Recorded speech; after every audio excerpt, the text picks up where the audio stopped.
So I wanted to talk a little bit today about a recent lecture given by Banu Swami of ISKCON. He is one of the big scholars of the governing body commission folks in ISKCON, and he gives a lecture on the problems with ISKCON's Diksha gurus. So right away, that's a contradiction. If a person is a guru, he's not causing problems, he's solving problems. So if the Diksha guru is having all kinds of problems because he's a pure devotee of Krishna and he's associating with Krishna and he's associating with the gopis and Radharani and all the rest of it, which is evidently or supposedly what a guru does, well, and he's having problems, then why would anybody aspire to become a pure devotee or a servant of Krishna? You become a servant of Krishna and then you're just burdened down with so many problems.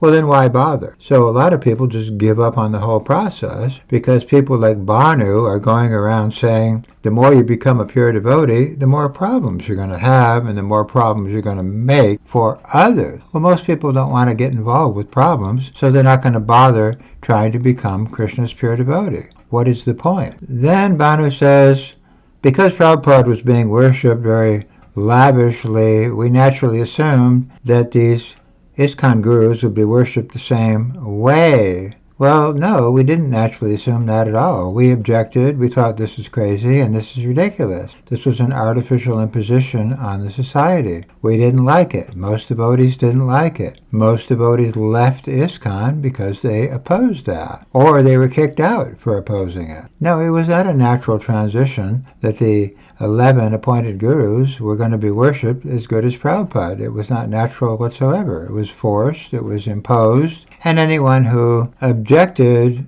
was removed. So it was never a natural thing, and it's still not a natural thing. But these gurus are still getting Vyasa Pujas, they're having Vyasa Puja books made for themselves, all that stuff still going on. So Banu says this is maybe a little extravagant for these level of people, but what does he suggest should be done now? He doesn't really tell us how are we going to fix this problem. Then he says in the Ramanuja Sampradaya, they have Shiksha gurus, and there's nothing wrong with being a Shiksha guru. Well, that's great. But as soon as somebody says we're going to have a system of Shiksha gurus, also known as Ritviks or priests or representatives of the guru, then Banu's program objects to that and says, no, we're not going to have Shiksha gurus. They have to be Diksha gurus. A Diksha guru is a resident of Krishna Loka, and he's assisting the gopis, and we have to advertise our people as being on that level, that they're just as good as Jesus and they can absorb sins and all the rest of it. We cannot advertise that they're simply agents of the pure devotee. That's a big mistake. That's a Ritvik deviation. So we should not advertise our Diksha gurus as Diksha gurus. They should only be advertised as Shiksha gurus or Ritvik, but we're not going to do that because that is a deviation. So he's just going around in a circle here. He hasn't solved anything. We have to give these people another classification. He keeps saying that over and over. And the other classification is Shiksha Guru. They're not Diksha gurus. Well, then that is the Ritvik system. But then he says we can't follow the Ritvik system because the Ritviks are using a tape made by Prabhupada to give people the Gayatri mantra.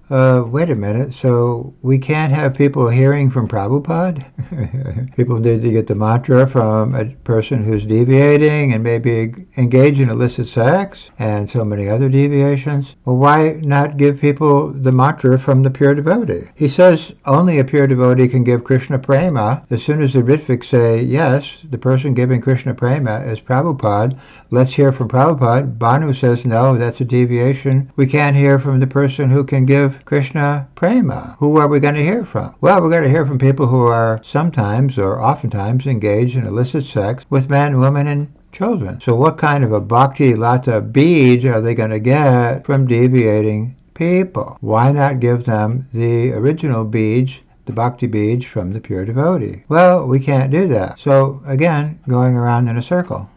Then Banu says, some parts of Prabhupada's worship we can copy, and some parts we cannot copy. What parts do we copy and what parts do we not copy? He doesn't say. We need to reject the opulent worship being given to less advanced devotees, but what type of worship should they get? And why would we even worship less advanced devotees? Where does Prabhupada say that the Kanishta or the Madhyam will be worshipped as gurus, as Diksha gurus in his society? He doesn't say that. Then Banu makes many references to the Madhyam Guru platform, kind of implicating that we have Madhyam Gurus. And actually Kailash Chandra wrote a paper for the GBC in 1990 trying to give an explanation that they are Madhyam devotees. But a Madhyam devotee is on the platform of Anartha Nivritti. That means he's no longer agitated by material things. But in ISKCON we find that their gurus are commonly falling into all kinds of deviations,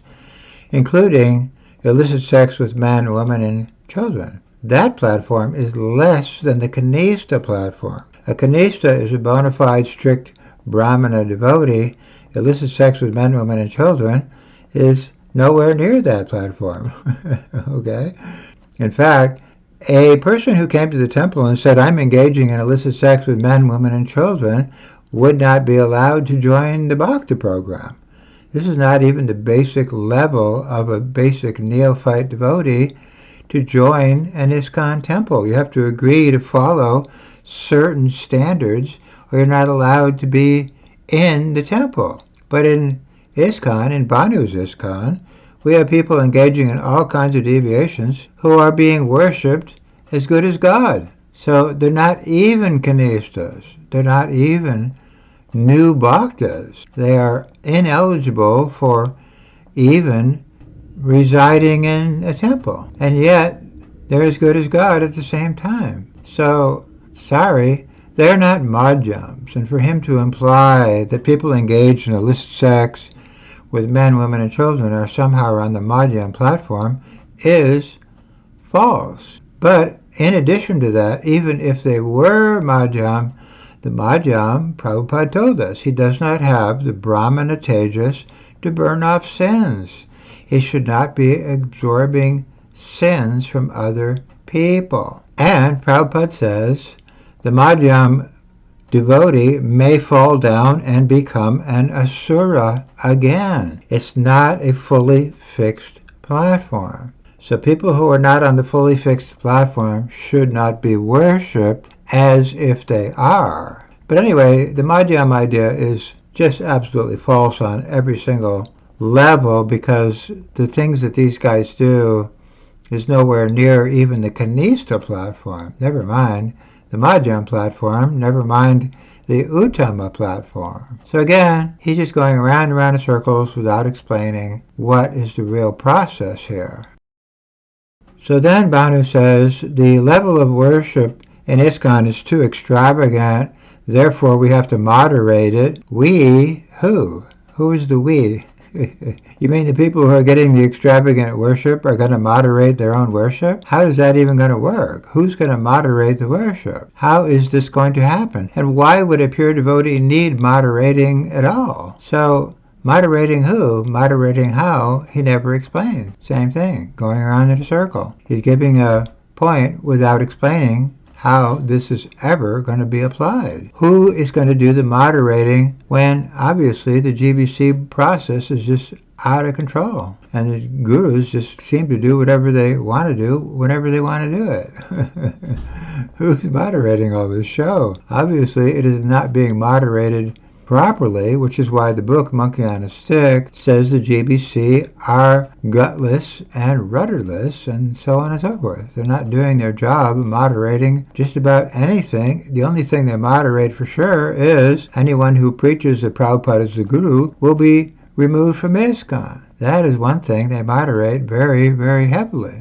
So the Banu program complains that we, the Ritviks, are ruining the parampara. We're ending the parampara. The Ritvik idea ends the parampara. Okay. Let's take Satsvarup, for example. He's living in Howard Johnson motels. He's ordering out pizza. He's watching football. He says he's the guru of pills. He says the more I chant, the drier it gets. He says I have to battle constantly with doubts that Krishna is a myth. He's having illicit sex. He's writing a sex novel. He's making insane paintings of demoniac beings, and ISKCON is paying for all this stuff, including printing his crazy publications, and he's a Diksha guru. He's equal to Krishna. He's assisting the gopis. Every day they're singing a prayer in the temple that he's an assistant of the gopis. Well, how is an assistant of the gopis hanging out in Howard Johnson's? And how is he giving the Bhakti-lata beads to other people? How is he delivering other people from illusion when he can't deliver himself from illusion? And apart from that, he's not the person doing the preaching. The people who are out distributing the books are the actual people who are doing the actual preaching, not Satsarup. He is not preaching to the public. He's hiding out at best, and he's popping a lot of pills, and then he's flying all around to find cures for his headaches. And who is paying for all that? And why would a pure devotee have chronic migraines? And Satsarup writes, I have debilitating migraines all the time. Why would anybody want to be a pure devotee and be plagued with chronic migraine headaches that are debilitating and makes it so he can't function? He says that himself. He writes he cannot function because of his migraines. He can't go to the GBC meeting because it gives him a migraine. Okay, so going to the GBC meeting gives a person a migraine. Associating with the pure residents of Krishna Loka gives you a migraine. So what kind of advertising are they giving for pure devotees or Diksha gurus? But on top of all that, the biggest problem is that Satsarup is absorbing sins from his followers, and that is the reason he is suffering. Because Prabhupada says if we take sins, we have to suffer. Does Banu ever say, well, wait a minute, Satsarup is getting all these headaches because he's taking sins without authority? No, Banu doesn't mention that. So he doesn't understand the process. The process is that a neophyte or a madhyam is not eligible or qualified to absorb sins. This is not even mentioned. Rather, Banu just makes some amorphous, anonymous, nobody knows, troubles. There's trouble with the Diksha gurus.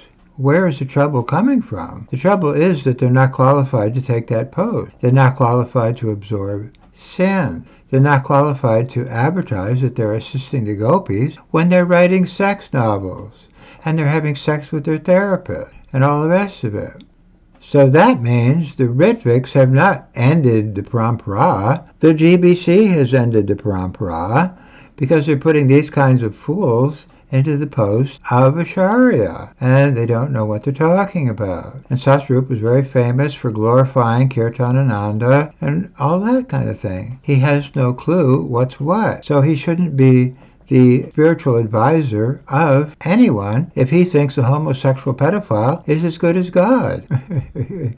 He shouldn't be the advisor. He shouldn't be the Diksha guru. So Banu gets voted into this process where these types of people are his predecessors, and he's just a successor of people like Satsarup. He's the guru's successor of Satsarup. What does that mean? Who would even want a certificate from these kinds of people? And to his credit, Banu says only a person who has Krishna Prema can give Krishna Prema, and he calls that person the deliverer guru. So Prabhupada is that person because he gives the Bhakti-lata beads. So what happens if you're worshipping a conditioned soul? Then you get a different bead. You get a conditioned bead or seed. The seed of devotion comes from a pure devotee, and the seed of deviation comes from deviated people. Hansaduta was giving Diksha in Berkeley, and he was a gun nut, and his disciples were gun nuts. Most of the men of Hansaduta carried guns under their shirt. That actually helped me one time when I was saved from the Jayatirtha fanatics by some of the Hansaduta fanatics. The Hansadutas held off the Jayatirtha people from attacking me because they had guns. So they got the gun bead. And Jayatirtha's people were taking drugs because they got the drug beads, and so on and so forth. So Banu doesn't seem to understand that the Guru gives either the Bhakti Lata beads or some other kind of bead. And if he's a contaminated person, he's going to give a contaminated bead or seed, and that explains why there are so many homosexual pedophiles floating around ISKCON, in my opinion, because there are homosexuals and pedophiles being worshipped as gurus. People worship those guys. They get that beads. They get that incentive or that impetus from the deviated guru, and then they become deviated themselves. The followers become deviated because they're getting the wrong bead. So Banu seems to be unaware of all these principles, except that he does say you only get the prema beads from a person who has the prema, and he is the deliverer. So again, he's going around in a circle. He is giving out all these beads to all of these people through his program, which are not authorized and which are causing contamination and not pure bhakti. That is very clear. He's going to moderate these people. Who's going to moderate them? So why would a person who's giving Krishna prema need to be moderated? A person who has Krishna prema is assisting the gopis. You don't moderate that kind of person. The person who needs moderating is a deviating person. So why put people in the guru post if they're deviating and then try to fix it later on by moderating those people? Again, this has never been done in the Vaishnava Guru Parampara, where we've made deviated gurus and then we try to figure out a system of fixing and repairing the deviated gurus. You just don't make deviated persons into gurus in the first place. That is the correct process. So Banu says any person who represents Krishna is a type of guru, which is true. Even a kanista is almost like an uttama in the sense that he delivers Krishna. That's what Banu says. That's partially true. If I'm giving Krishna to a person who's never heard of Krishna, I may be a neophyte or even less than a neophyte, but still what I'm doing is transmitting the correct information, and in that sense, I'm a type of uttama, sort of. And the Christians have a very similar idea. A person witnesses on behalf of Jesus. The layman does that job. However, we cannot telescope the worship given to Jesus to the layman. That is never going to work. But if all of the people in ISKCON in 1978 were Krishna's postman, why were they all kicked out? We're kicking out Krishna's postman. Okay, what is the point of that? Aren't we supposed to help keep Krishna's postman so we can expand the mission? Nope, we get rid of the postman. And Buddhimanta was one of those postmen. He was one of the biggest book distributors in ISKCON. And he told me he could no longer distribute even one book a day because he didn't want to invite people to the temple to worship Hansaduta. So he lost all enthusiasm for distributing Prabhupada's book. So he was one of the peon postmen people who was stopped. He was stopped from being a postal peon. He was stopped from giving Krishna to people. And instead, we got Hansaduta sitting in a shed somewhere on a trailer park with a big deity in his shed, marble deities that he stole from Seattle. And he's got dirty underwear all over the place, and a bunch of CDs of a bunch of crazy movies that he's watching, and vodka bottles all over the place. And that's where Krishna ended up because we kicked out all the postal peons. We kicked out the people who were caring for the deity. We kicked out the people who were preaching, and instead we got these crazy people sitting in a shack or a shed or an office typing on a computer somewhere, and they're not preaching. They're not doing the actual on-the-ground preaching that the postal peon is supposed to be doing. So they're postal peons who are not doing the job of being a postal peon. Never mind the message they're giving is not the actual message Krishna gives. Krishna never tells us to worship illicit sex with man, woman, and children as his successors. That's not something Krishna has ever stated anywhere. And I challenge Banu or anybody else to find any statement where we're supposed to worship conditioned souls as good as God. That is simply not done. And the madhyam is also a type of conditioned soul because he can fall down. He is not fully fixed. But again, the behavior these people exhibit is not madhyam behavior either. So again, he's going around and around in circles. He looks like he's explaining things, but his explanation does not actually explain a solution, and his explanation does not refer back to Shastra. And his explanation does not give any quote from Prabhupada. Where did Prabhupada say we're going to kick out all the postal peons and get rid of the book distributors and get rid of the Harinam devotees, and we're going to replace all that with Hindus, many of whom are meat-eaters, many of whom are Mayavadis. In fact, Prabhupada once said all of the Hindus are Mayavadis. So we got rid of the postal peons. We got the meat-eaters and Mayavadis to replace them. Where was this authorized? So that is what's going on the practical level with Banu's program. The practical result is the postal peons were removed and sometimes not only banned, but beaten and molested and sued and killed. So there was a very vicious purge going on. We got to get rid of the postal peons right now. Well, I'm sorry, but this was never authorized. You got to keep the postal peons, and a Ritvik is a postal peon. He's a person who acts as a brahmana, and he initiates people or he instructs people on behalf of the acharya.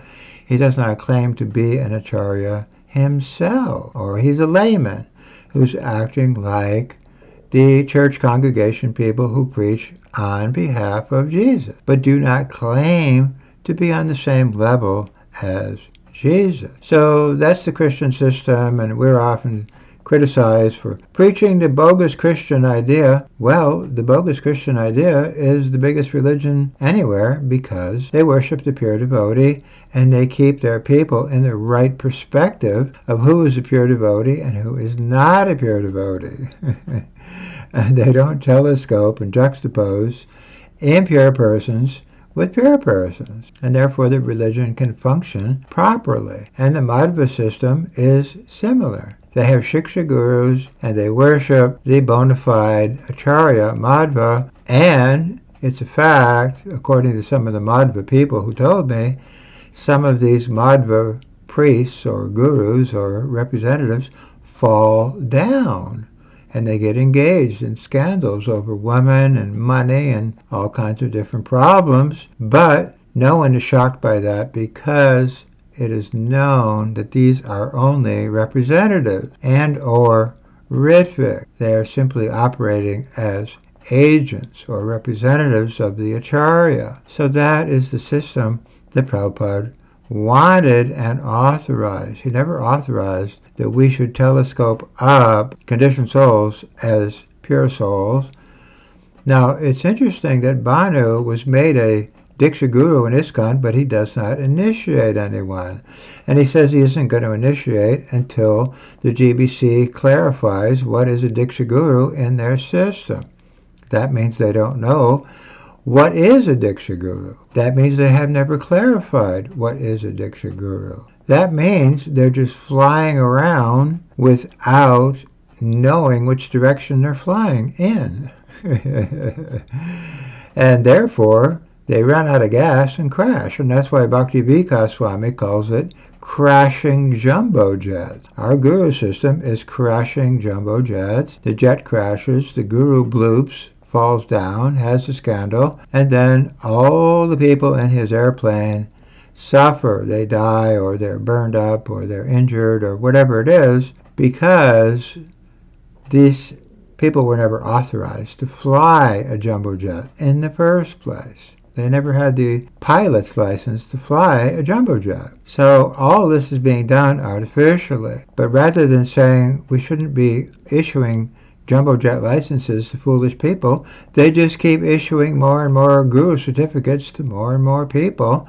And these gurus are conditioned souls, and so it just cycles around and around again. There's another scandal, another fall down, and another problem because they're not fixing the issue, nor does Banu Swami ever explain how exactly we're going to fix this issue.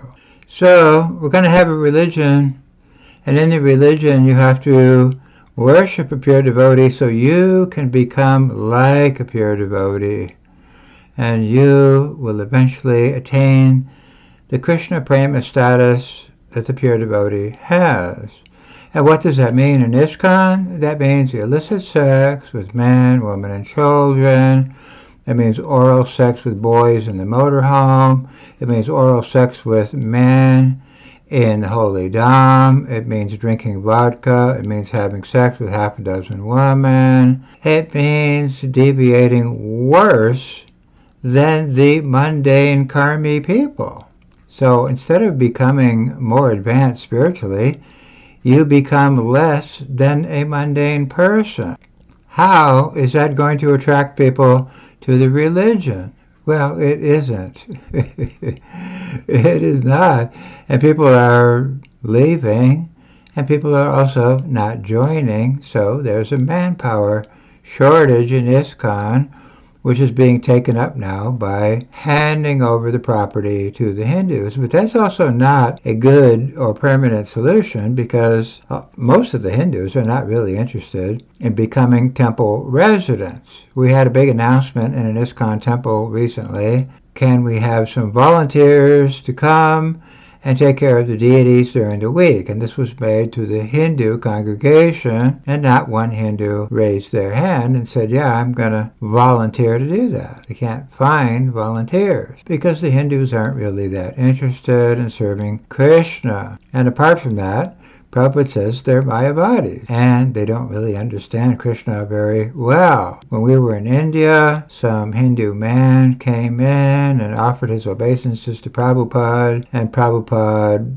challenged this man, and he says, and which deity are you worshipping, sir? And the man says, I worship the God only. And so Prabhupada was very upset, and he says, which God? What God? Tell me which deity you're worshipping. And he was just very frustrated with these Hindus. He had very little tolerance and patience for them. And he said, I preached for 40 years in India with no success, because in India everybody already knows everything. So Prabhupada just didn't really have much respect for the Hindu process. But if you notice, the Hindus are the main supporters of the ISKCON gurus, because they don't have discrimination, and they worship all kinds of god men all over the place in India already. So they just don't know which is what in Vedic understanding. Now, we need to have nice peons, postal peons of Krishna. That's really a good idea.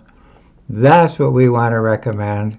And that is why we spent $20 million suing the Bangalore temple, because the Bangalore temple wanted to be postal peons of Prabhupada. We can't allow that. We have to ban them, beat them, sue them, kill them. We cannot allow anyone to be an actual bona fide postal peon of the pure devotee. That is strictly forbidden.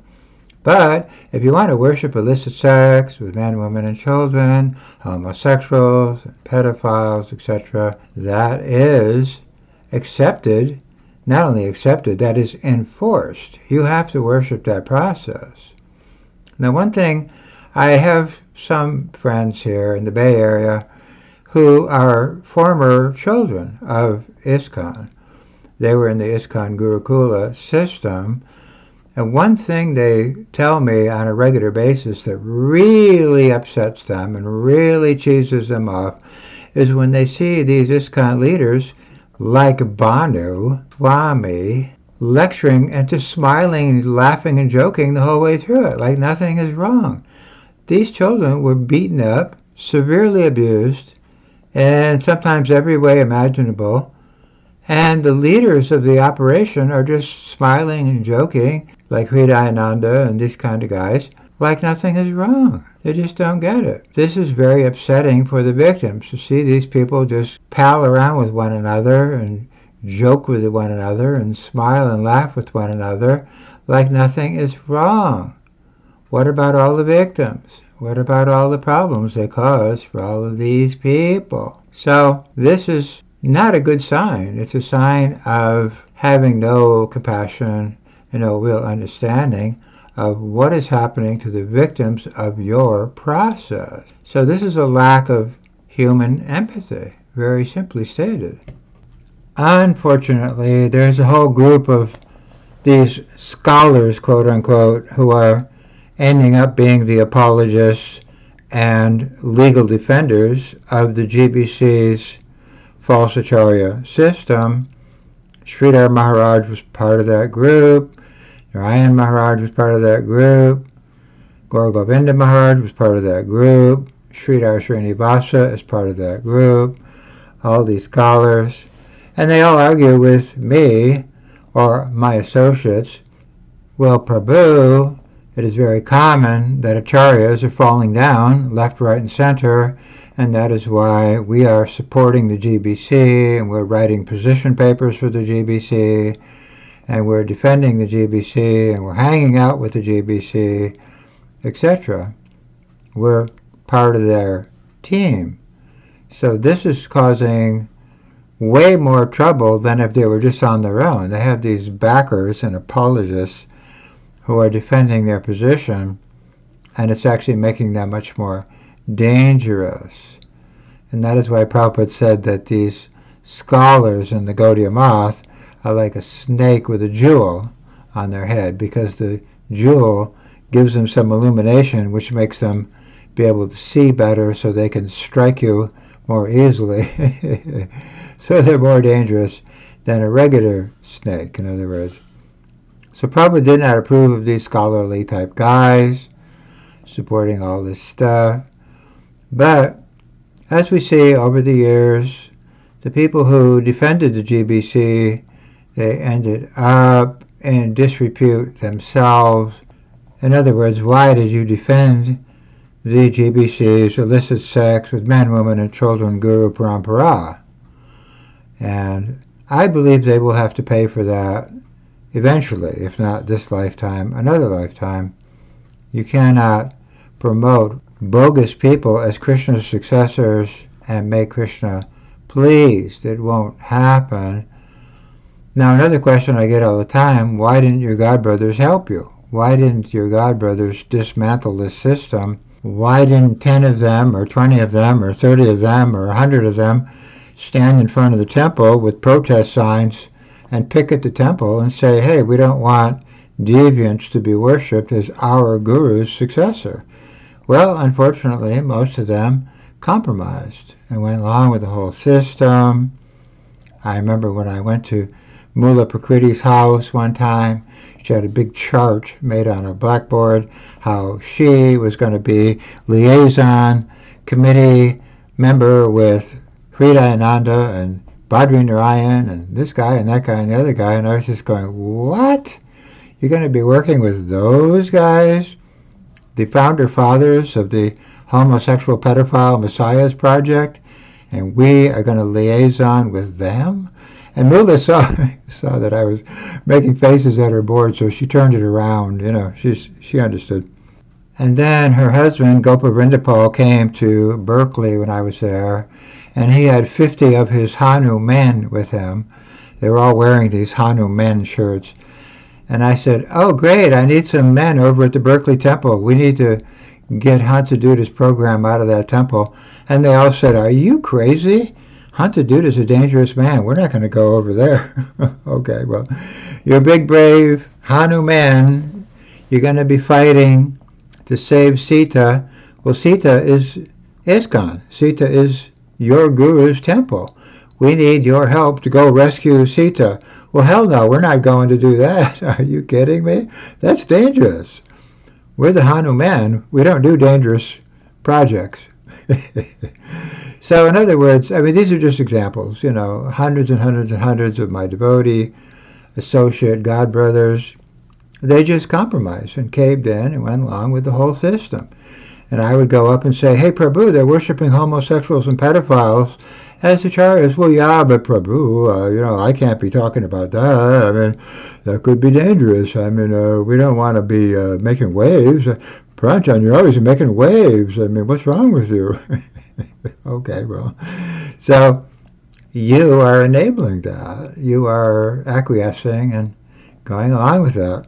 So there's people who acquiesced, and then there's scholars who defended, and all of them are implicated. They're all part of what created this whole situation, in my opinion. And we find that in the Mahabharata. There was defenders of the Kauravas, and then there was people who just went along with the Kauravas to go along, to get along. And all of them were condemned because they all had a duty to object and protest and challenge. So anyway, I'm just a peon, postal peon. That's my position. I'm not going to claim to be a big acharya. I don't think that ends well. And I just think Banu is creating a lot of confusion. When you listen to his video, this goes around and around and around. We need this, we should do this, we're going to do that. And they've been saying that since 1978. We're going to fix this, we're going to do that. Nothing ever happens because they never actually spell out their plan or practically apply their plan. So nothing gets done, and just the same garbage just keeps going on and on and on. But he's in Mayapur giving lectures. That means he's in the headquarters of the homosexual pedophile Acharyas program, where the children victims told me they were an Auschwitz for children, and he goes there to lecture, not ever mentioning the whole Auschwitz problem, which is a bigger problem than your Diksha Guru problem, believe me. You can't allow Auschwitz for children to go on and not say anything or do anything about it, or to curb and correct the people who created that situation. You just can't be acquiescing with that whole mess, because otherwise you are implicated in, being an enabler. So I think Banu is stuck holding the bag now. I mean, who's left? They don't have anybody left that can really explain all this, so they send him out to be the fire brigade. Banu, you've got to give a lecture to explain all this garbage. And he can't. He doesn't explain it. And, so I feel sorry for the guy. He's been left holding the whole post-1978 guru history. He's trying to fix and repair their program, and it's unfixable and unrepairable.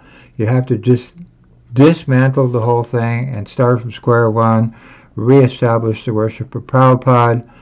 Otherwise, none of these other plans and committees and all this garbage is ever going to work. Anyway, I hope this helps. Hari Hari Bol.